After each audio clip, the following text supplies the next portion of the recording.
满心卫堪称一位才女，不但头顶中国流行手风琴第一人的称号，还擅长填词、作曲和演唱，甚至有时还要亲自上阵制作迷笛配乐，堪称唱作弹演俱佳。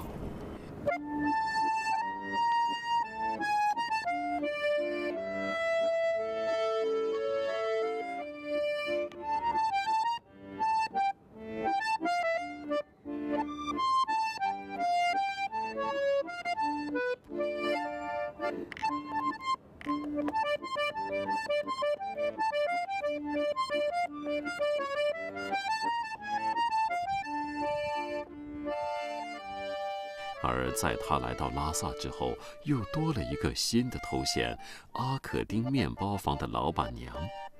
在拉萨，可能有很多人不知道满心卫，但几乎没有人不知道阿可丁的。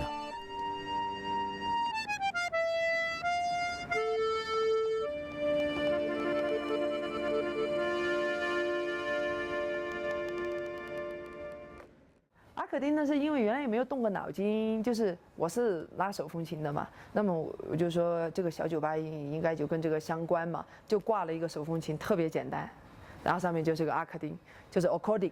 我们老公他就说，哎，我们开这个藏式面包房还是要沿用这个名字。他说，因为阿可丁其实就是代表你，那么有阿可丁的地方一定会有音乐。他说就是阿可丁的这个手风琴的意思是最切合的啊，我就说那我们就用这个嘛，所以我们就一直沿用这个名字。这家店是她和丈夫八次在今年才刚刚新建的，还有很多工作需要理顺。在大家眼里，她是个闲不住的人，整天忙得脚不沾地儿。